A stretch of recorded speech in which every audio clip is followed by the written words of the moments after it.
Estamos de volta no Café com Elda Borges, conversando ainda sobre o funcionamento dos centros de conciliação. E você já sabe, quem está conversando comigo aqui hoje é o coordenador desses centros, o doutor Alexandre Abreu.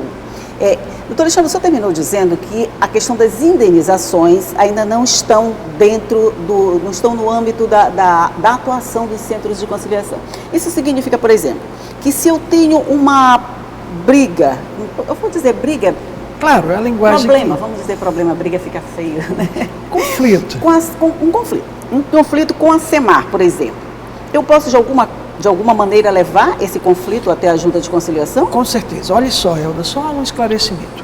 O que eu disse que você não tem direito é uma indenização com o poder público. Uhum. Ou seja, se você tem uma ação que pede um resgate de um direito contra o Estado ou contra o município, você não pode trazê-lo para o centro de conciliação. Uhum. Mas essas demandas de consumo, não é?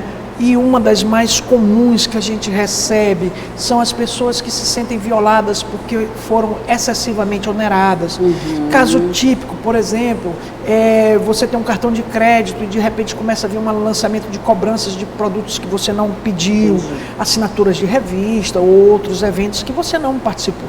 Então você tem direito não apenas a ressarcir o dinheiro que lhe foi tirado sem sua autorização, como também uma eventual indenização pelo prejuízo que lhe foi causado. Então pode sim. E eu quero lembrar que a gente tem até facilitado. Um dos nossos centros aqui em São Luís, que funciona na Rua do Egito, ele funciona com uma estrutura chamada de expressinho. O que é isso? Lá dentro nós temos um posto da SEMAR e um posto da Oi.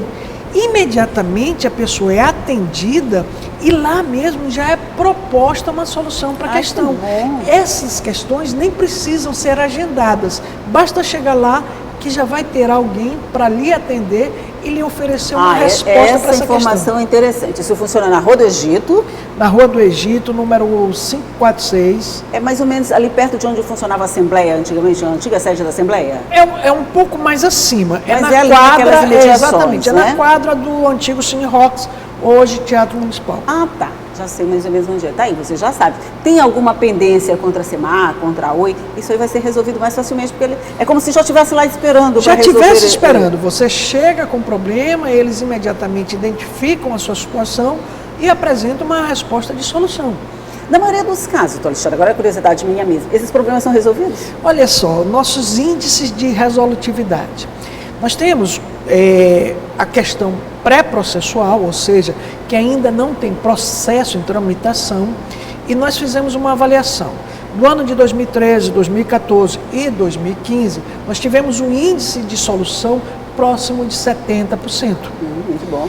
Nas demandas judicializadas, ou seja, processos que estão na justiça e que são remetidos para a conciliação, o nosso índice de conciliação está entre 54% a 55%.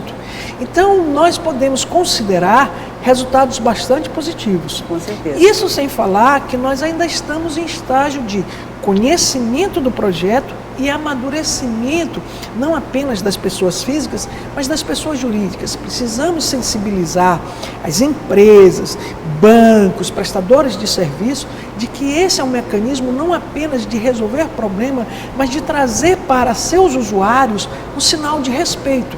Eu acho que quando eu encontro uma empresa que me atende, que me escuta e que me apresenta uma resposta, ele está me demonstrando a satisfação de me ter como cliente. Ok, só pegando o gancho do senhor falou das questões que já geraram processo, sobre esse assunto, a gente tem uma pergunta que veio da rua. E eu gostaria logo de exibir, porque para o senhor responder logo para essa pessoa que está querendo saber a respeito disso. Roda a pergunta, por favor.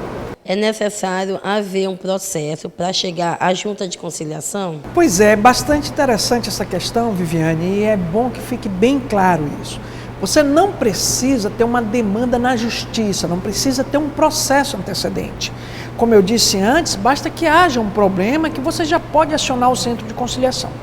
Ocorre que nós ainda estamos em implementação desse projeto, só estamos atuando hoje em São Luís, Imperatriz, Bacabal, Caxias, Timon, Balsas, Chapadinha.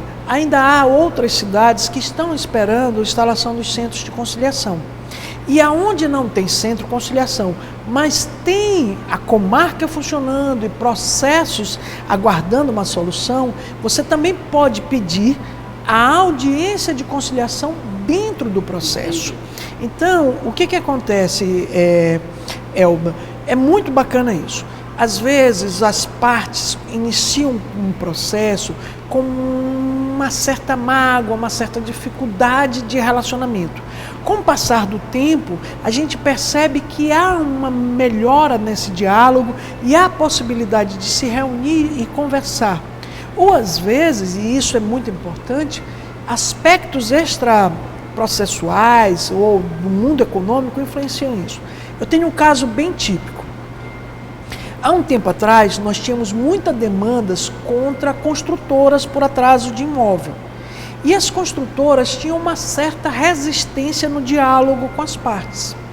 Nesse intervalo, saiu uma decisão do Superior Tribunal de Justiça dizendo que, se o comprador desistir da compra, ele deverá receber imediatamente o valor que ele pagou. Quando saiu uma decisão como essa, as construtoras que antes não queriam negociar, agora mudaram de postura. Já querem o inverso, querem sentar, conversar. Pois então, o que acontece? Às vezes, essas questões que antes começaram com dificuldade de diálogo, passam a ganhar alguns aspectos que tornem eles mais possíveis de comunicação. Então, é importante que as pessoas percebam. Existe a conciliação sem processo e existe a conciliação processual. Se alguma vez, dentro de um processo, foi tentada uma conciliação sem êxito, nada impede que se possibilite uma nova tentativa. Afinal de contas, no mesmo caso, pode voltar se não houver se não houve o primeiro resultado positivo, mas fatores e indicações apontam a possibilidade de uma nova sentada e resultados positivos, pode ser. Acontece, esse fenômeno das construtoras é um sinal disso, e outros aspectos que nós vamos percebendo pela mudança do cotidiano, do comportamento ou da própria conduta. Muitas vezes as empresas nos procuram e dizem assim: olha, nós temos esse elenco de processos que nós gostaríamos de marcar uma audiência de conciliação. Às vezes são as políticas das próprias empresas que se modificam para oferecer aos clientes algum produto que sane alguma deficiência e garanta uma certa fidelização, um certo compromisso. Hoje a gente já tem muito essa mudança de comportamento, quer dizer, uma adequação a novas situações, né, doutor Alexandre? As relações hoje, seja de consumo, seja de qualquer espécie, entre empresa, cidadão, entre cidadão e cidadão, entre as pessoas, de uma forma geral, elas mudaram muito e hoje quase todas são passíveis de uma conciliação. Pois é.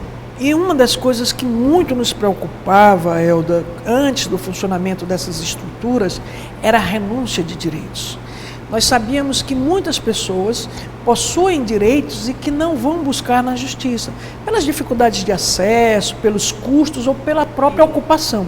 Então, isso nos deixou razoavelmente preocupados. E foi necessário abrir esse espaço para que o cidadão venha a ter seu direito respeitado.